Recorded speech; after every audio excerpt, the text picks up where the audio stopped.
Olá, leitores ávidos, tímidos e apaixonados por livros. Para quem ainda não me conhece, meu nome é Renata e eu sou autora de mais de 10 livros publicados de forma independente na Amazon, sob o pseudônimo de Violet Beija-Flor, que é o mesmo nome do meu canal aqui no YouTube. E hoje eu vou dar continuidade à leitura do capítulo 2 do livro Drosófila, que, como eu havia mencionado, ele está bem aqui, no livro 2. Como havia mencionado, Drosófila conta a trajetória de descoberta científica, identidade da família de Lia Rosa, através de 3 gerações, em meio às mudanças ambientais, tecnológicas e sociais por mais de um século de existência. Esse livro ele é uma ficção científica, mas ele tem alguns aspectos abordados com suspense psicológico e um pouco de romance também. Eu estava falei no outro episódio, né, o primeiro daqui do canal, sobre esse livro, né, sobre a Drosófila, e eu estava contando que ele tem os 4 personagens principais, né, que é a Lia, o Enzo, aí tem pausar, a Abigail e o Kaique, tá? Então, esse capítulo ele vai falar agora sobre a perspectiva da Lia, tá? E ele começa assim: os problemas abrem portas para novas oportunidades. Sinais é o nome do capítulo. Tinha apenas 5 anos de idade quando vi pela primeira vez um outro ser vivo nascendo. Estava no quintal de casa, brincando de casinha na copa de um pé de manguba. Subia com agilidade pelo tronco e tinha muitos ralados nas mãos e nos joelhos. Colocava meus bichinhos de pelúcia equilibrados nos galhos da árvore. E, estranhamente, levava comigo livros, pois precisava contar histórias para os alunos da minha sala de aula. Era professora, e apesar de não saber ler todas as palavras, havia decorado o enredo das histórias. Do que não lembrava, eu inventava. Nos intervalos entre as aulas, fechava os olhos por alguns minutos e apreciava a luminosidade que ainda insistia em atravessar minhas pálpebras fechadas. A escuridão se transformava em círculos coloridos que combinavam com o som dos pássaros e do roçar das folhas movidas pelo vento. Como um espetáculo gratuito disponível a todos, bastava apenas parar, fechar os olhos, ouvir, sentir, se misturar e deixar fluir o pensamento, no sentido e frequência da natureza. A velocidade da minha respiração e dos meus batimentos cardíacos reduziam gradualmente. Era assim que nunca me sentia sozinha, isolada do mundo e de outras pessoas de fora da família, como ouvi as amigas da minha mãe comentarem que eu era. Me sentia constantemente num estado de êxtase, no meu mundo seguro, feliz e pacífico. Até que outros sonhos insistiam em entrar nesse mundo, vagarosamente, tímidos inicialmente. Depois invadiam, perturbando a harmonia, como quando ouvi os berros da minha mãe. Lia! Lia! Despertava do meu transe. Descia agilmente da árvore e corria em direção ao som. Lia! Minha mãe havia me avistado entrando pela porta dos fundos de casa. Vai lavar suas mãos, rosto e pés. Coloque suas botas de borracha e depressa, que você vai junto com seu pai para a fazenda Raio do Sol. Tiveram uma complicação no nascimento de um bezerro. Ele está invertido e não está saindo. Enfim, e você não pode ficar comigo, pois estou indo visitar sua avó na UTI. Não permitem a entrada de crianças. Agora vai. Não sabia se sorria de felicidade por estar indo ver o nascimento de um outro ser vivo ou se acompanhava a melancolia na voz da minha mãe ao falar da vovó. Esperei minha mãe terminar de falar e, em seguida, exalar profundamente, com os olhos fechados, enquanto agitava sua mão, indicando que eu deveria ir logo. Sair correndo novamente para me preparar para ir com meu pai. Foi um momento marcante e nojento. Ver a simplicidade da natureza de forma natural, crua, como ela realmente era. Ouvir os uivos de dor do momento do parto. Assisti meu pai colocar o braço inteiro dentro da vaca para facilitar a saída do bezerro. de forma lenta e rítmica com as contrações. Ver a camada brilhosa e gosmenta que protegia o feto antes dentro da barriga sair. E depois ser aos poucos lambida, comida e digerida pela mãe. Presenciar a primeira mamada e os primeiros passos. Estava concentrada para não perder nenhuma cena, até que senti alguém repousar algo no meu ombro. Levei um susto e dei um leve grito. Enquanto relembrava deste momento, percebia que havia começado muito antes do diagnóstico. Eram pequenos sinais ignorados que indicavam uma perda gradual e contínua da minha percepção e conexão com o mundo. Quando fui crescendo, por volta dos meus 13 anos, passei a ouvir minha mãe dizer de forma exaltada: Lia, olha para mim, eu estou te chamando há horas. O que aconteceu? Agora que está mais velha, decidiu me ignorar? Ainda sou sua mãe e você tem que me obedecer, entendido? Revirei meus olhos e falei: Mas, mãe, eu não ouvi, não estou ignorando a senhora. Minha mãe levantou a mão no ar e depois apontou para a panela no fogão, que estava liberando fumaça e um forte odor de queimado. Não é o que parece. Agora vai dizer que também não sentiu o cheiro, ou que não viu a fumaça. Respondi, batendo o pé no chão. Não! Minha mãe, que estava fazendo uma poça de água e sabão no chão, disse: Não queria. Precisa eu sair do banheiro e vir aqui apagar o fogo? Se o mundo estivesse acabando, você não ia perceber? Abaixei a cabeça e comecei a chorar. Não é justo. Eu não ouvi, eu não vi, não percebi. Minha mãe levantou meu queixo e falou: Não adianta chorar. Chorar não vai trazer de volta o almoço. Já que você se acha madura o suficiente para me ignorar, também será madura para comprar o almoço de hoje, com a sua mesada. Ela virou as costas e seguiu de volta ao banheiro, completando. E antes do seu pai chegar, senão, não ouvi o resto. Também não me importei em ouvir. Sabia que deveria ser algo de que eu não gostaria. Peguei um pouco de dinheiro, coloquei no bolso do short jeans e saí com minha bicicleta. Tinha certeza que a mãe de Enzo, Catarina Micaeli, poderia me ajudar dando um desconto na compra de marmitas. Durante o longo trajeto até o centro da cidade, já estava sorrindo novamente. Fui ficando levemente ansiosa com a possibilidade de encontrar com Enzo, enquanto estivesse no restaurante de sua mãe. Alguns dias atrás, quando estava saindo da escola, indo pegar minha bicicleta para ir para casa, não estava encontrando a chave do cadeado dela no bolso da minha calça. Abri um pouco o zíper do bolso maior da mochila e enfiei o braço dentro para procurar, tateando o interior.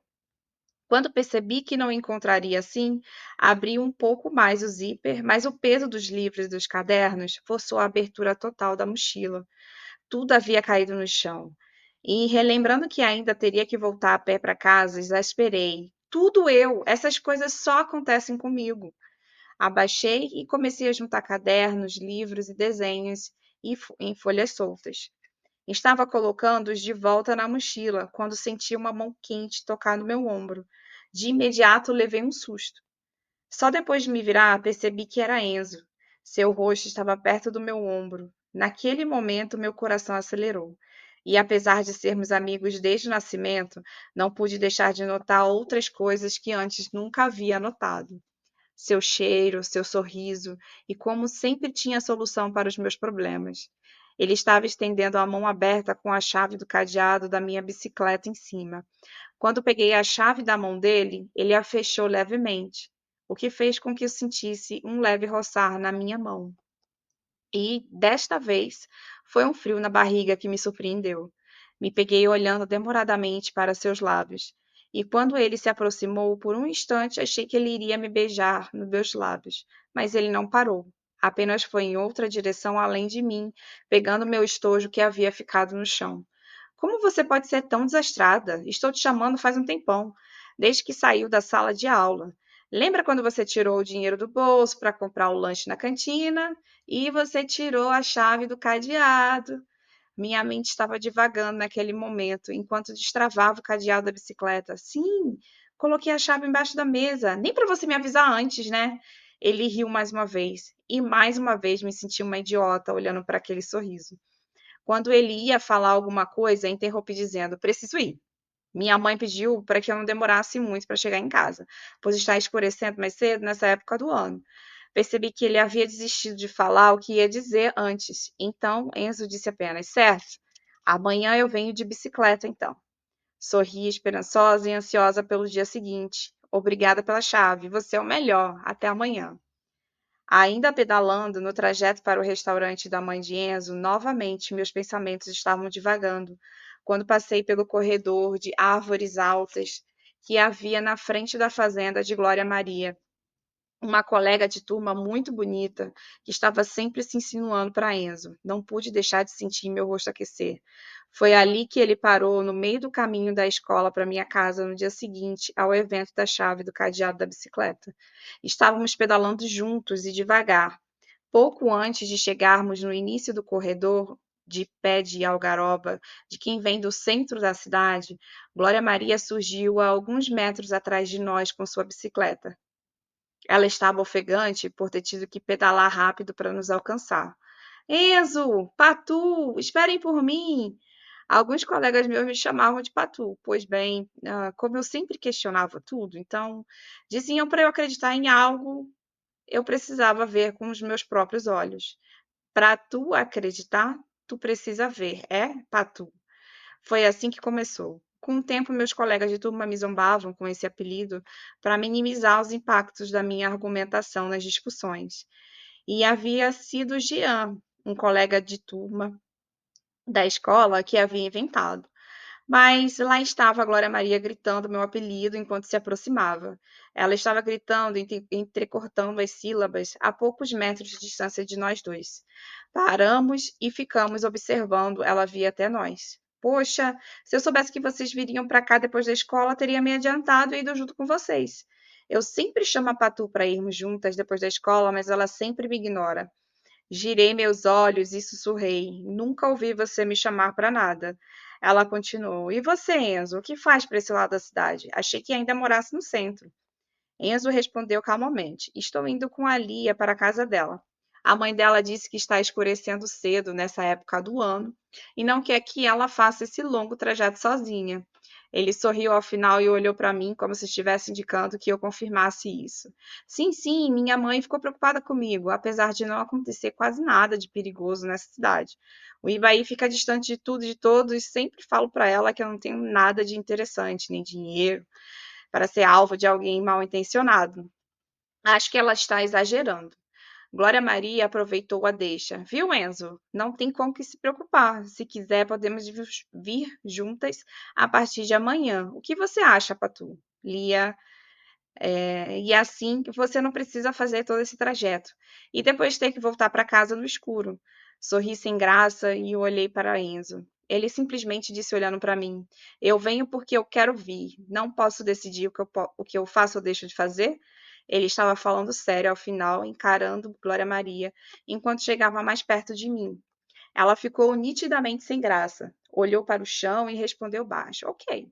Se é o que você quer, ela abriu um sorriso lindo e arrumou os cabelos para trás da orelha, que estavam sendo levados pelo vento naquele momento. E continuou. Então, virei junto com vocês amanhã. Também posso decidir o que eu faço ou deixo de fazer. Enzo disparou. Não acho que ficaremos esperando por você na saída da escola. Como você disse, se demorarmos, voltarei no escuro para casa, assim como agora. Ele sorriu e depois desfez o sorriso. Vamos, Lia. Não podemos ficar parados conversando no caminho, não é? Concordei. Sim, você tem toda a razão. Subimos na bicicleta e nem olhamos para trás. Cada um disse: Tchau, Glória Maria, tchau. Depois de um tempo, mas ainda no corredor de árvores, estávamos pedalando rápido. Olhávamos um para o outro e gargalhávamos. Porém, quando olhei de volta para a frente, um inseto pequeno entrou dentro do meu olho direito. Tentei tirá-lo passando o dedo, mas só piorou o incômodo. Enzo, que percebeu que eu estava mexendo muito no meu olho, reduziu a velocidade da sua bicicleta e paramos quase ao mesmo tempo. Havia descido da bicicleta e estava com os olhos fechados, mexendo o globo ocular, com o rosto virado para cima, para fazer com que o cesto se deslocasse para alguma extremidade do olho, e assim pudesse tirá-lo mais facilmente. Senti Enzo se aproximar de mim e instintivamente me afastei. Minha bicicleta caiu no chão e então ouvi Enzo falar próximo de mim. Fica parada. Nesse momento congelei. Deixa eu ver o que é. Senti suas mãos nas minhas bochechas. Espremi os olhos quando senti novamente o inseto incomodar na região. Calma, ouvi Enzo dizer novamente. Podia sentir o hálito quente das suas palavras no meu rosto. Senti um frio na barriga e comecei a rir com os olhos ainda fechados. Depois gargalhei, ele também gargalhou. Depois ficou em silêncio. Instintivamente também fiquei. Sussurrei ainda de olhos fechados. Conseguiu tirar? Ouvi ele dizer: "Shh, está quase saindo." Senti novamente um frio na barriga, mas fiquei parada. Eu gosto de você, Lia. Pronto, saiu. Pode abrir os olhos. Ela estava incrédula se tinha ouvido direito. O que você disse? Ele sorriu e falou: Olha, é uma drosófila e eu gosto de você. Estava quase chegando no centro de Uibaí e ainda estava sorrindo feito uma boba. Falei para mim mesma: se comporta, não haja como uma idiota igual da última vez.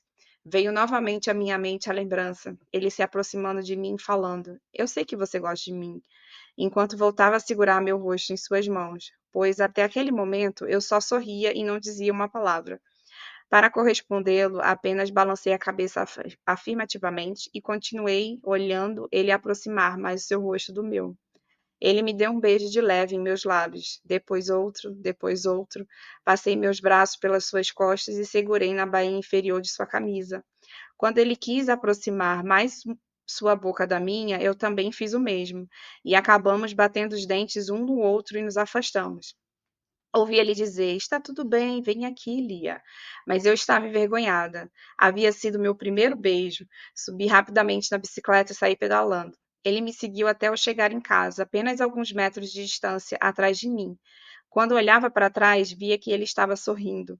Mas quando finalmente cheguei em casa, desci da bicicleta e virei para ver se ele ainda estava ali, ele não estava mais. Vi ao longe a imagem dele adentrando na escuridão do caminho de volta para casa. Passei a mão em meus lábios e me lembrei do momento. Quando voltei à realidade, já estava na frente do restaurante da mãe dele. Olá, tia Catarina! Naquela época, mesmo não sendo parentes, era comum chamar de tia a mãe de seus amigos. Lia, como pode ver, estamos lotados, não vou conseguir te dar atenção agora. O Enzo está lá em cima estudando. Sorri com a ideia de vê-lo, mas não tinha muito tempo até meu pai chegar em casa.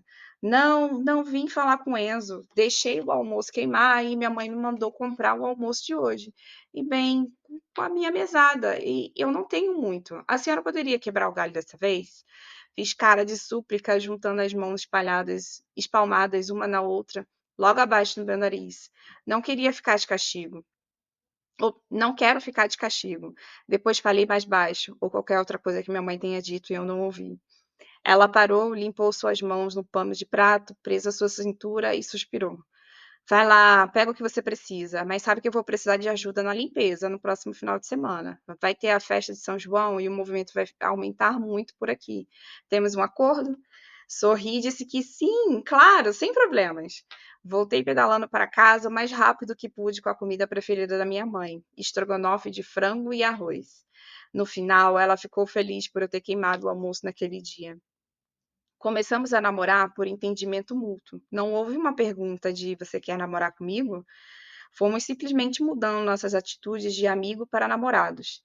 Antes do nosso primeiro beijo, andávamos distantes um do outro. Com o tempo, fomos descobrindo juntos o que era ter um relacionamento amoroso. Tudo era fascinante para mim. Pegar em sua mão, criar expectativas sobre os possíveis encontros casuais, estarmos juntos e não precisar estar falando constantemente. Foi ótimo no primeiro ano. Entendíamos o caminho que tínhamos que percorrer para realizar nossos sonhos profissionais.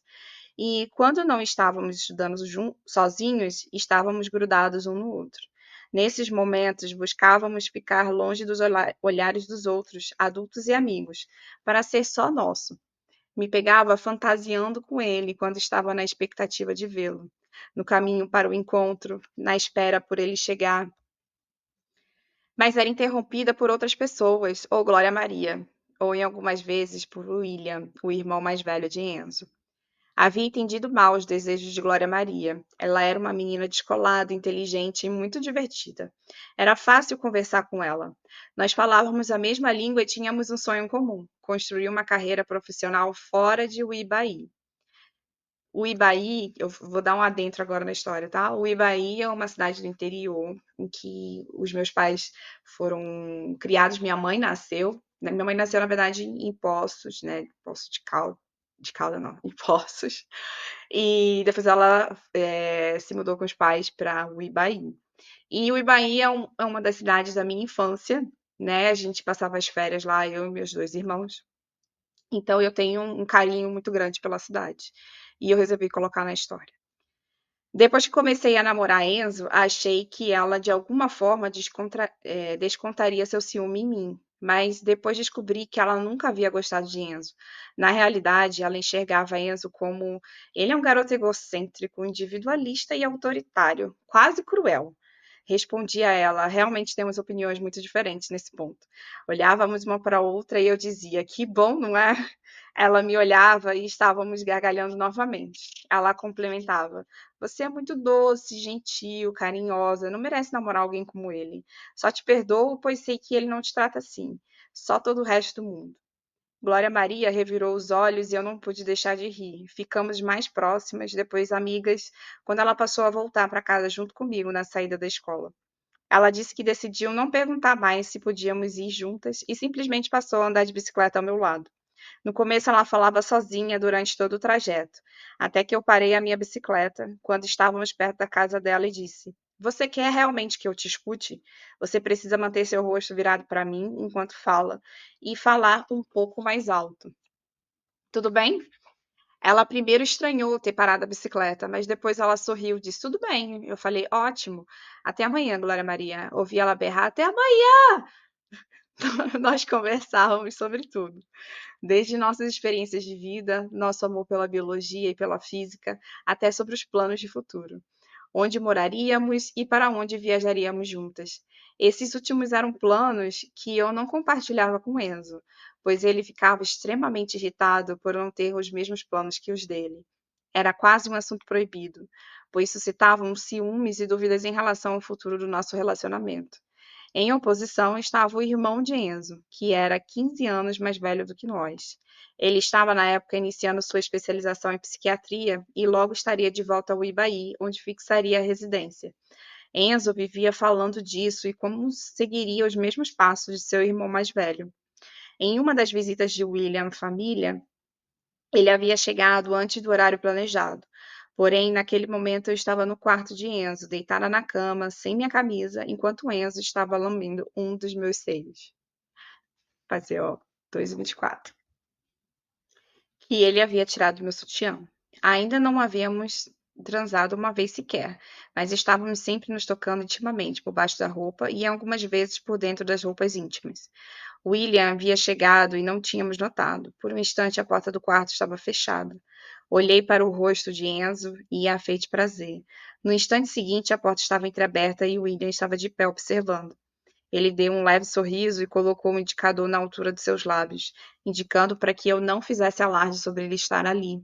Mas quando balancei Enzo tentando afastá-lo de mim e me cobrir, William não estava mais lá. Enzo me olhou levemente irritado e preocupado e me perguntou: Te machuquei? Balancei a cabeça negando e abri e fechei a boca, mas não sabia o que dizer. Estava extremamente desconcertada com o que havia ocorrido. Ainda com vergonha, colocando minha camisa enquanto Enzo tentava tirá-la. Falei: Não, agora não. O seu irmão chegou. Ele olhou para a porta e a viu fechada. Como você sabe? Disse. Ele estava ali quando contraí meu rosto. Depois disse: Preciso ir. Nos vemos amanhã, está bem? Dei um beijo e saí. Passei rapidamente pela sala, mas não vi William. Fechei a porta e desci as escadas. Quando passei na frente do restaurante, ele estava lá, encostado na parede com um picolé em sua mão. Nossos olhos se cruzaram e eu ouvi ele falando: Você cresceu, Lia. Respondi: mas não pude deixar de sentir um frio na barriga e uma forte ânsia de vômito naquele momento. Alguns meses depois, minha mãe e meu pai estavam conversando na cozinha. Precisamos levar a Lia numa psicóloga. Seu comportamento está fugindo do controle. Não me obedece mais, me ignora e depois mente descaradamente que não ouviu. Como não ouviu? Converso com ela e ela entende tudo que eu digo. Só quer ouvir o que interessa para ela. Tão diferente de quando era mais nova, quase não o reconheço mais, Davi. Vi e ouvi minha mãe falar pela brecha da porta do meu quarto, que ficava no extremo oposto da cozinha. Lembro que ela estava com o rosto iluminado pela proximidade da luz da cozinha, enquanto meu pai estava de costas para mim. Me esforcei muito para entender o que o meu pai estava dizendo. Calm, nice. Essas são palavras cortadas. Meu pai foi na direção da minha mãe, a abraçou e virou levemente na minha direção. Foi quando consegui entender o restante da conversa. Olha só você hoje, precisamos relaxar um pouco. Que tal um filme e uma pizza? Só nós dois, como antigamente. Enzo e eu estávamos namorando há quase 3 anos, mas às vezes sentia que Enzo não se importava mais comigo como antes. Não me contava o que estava pensando. Eu ficava refletindo que talvez éramos melhores sendo só amigos do que namorados. O último ano escolar estava perto de acabar e queria estudar engenharia química, conhecer o mundo, viajar, e Enzo queria ficar em Uibaí. Ele dizia que poderia estudar na capital, mas retornaria para nossa cidade ao final. Passamos a brigar com mais frequência por desentendimentos bobos e infantis, com vários disse que não chegava a lugar algum. A última vez foi quando estávamos deitados em cima de uma pedra na Fonte Grande, em um lugar que tinha uma sequência de quedas d'água. Havíamos acabado de mergulharmos e nos divertimos.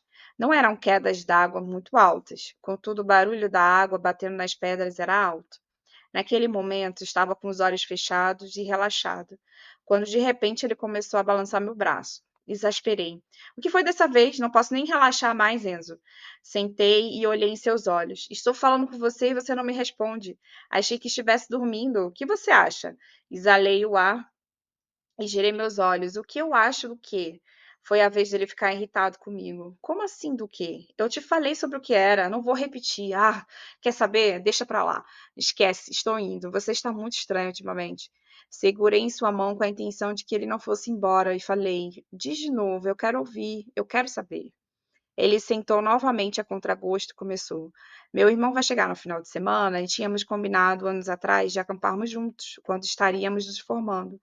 Ele com sua especialização em psiquiatria e eu no ensino médio. Mas como é nosso último ano da escola, pensei em aproveitarmos para ficarmos juntos mais tempo.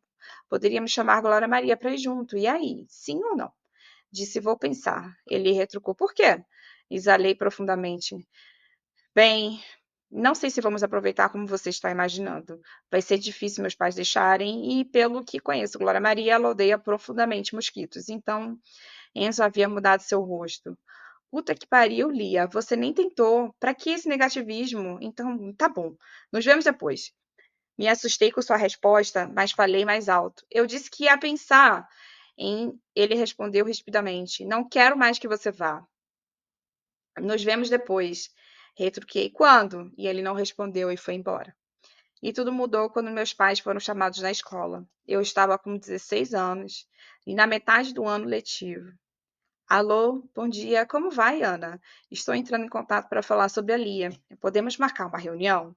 O rendimento escolar dela tem nos preocupado. Gostaríamos de entender melhor a situação e ver se tem algo que possamos fazer para que ela volte a ser uma aluna exemplar. A coordenadora da escola e antiga colega da turma da minha mãe, Elizabeth Kipper, falou ao telefone enquanto eu estava sentada a poucos metros de distância dela. Amanhã às 10? Perfeito, até amanhã. Ela olhou para mim e sorriu. Agora preciso que você faça sua parte, Lia. Não toleramos mentiras. Conversamos com a professora de matemática e com todos os alunos da sala individualmente. Todos disseram que foi repetido o prazo de entrega do projeto pelo menos 4 vezes durante a aula, e todos disseram que foi avisado que não seria tolerado atraso. A não entrega do projeto no prazo seria nota zero.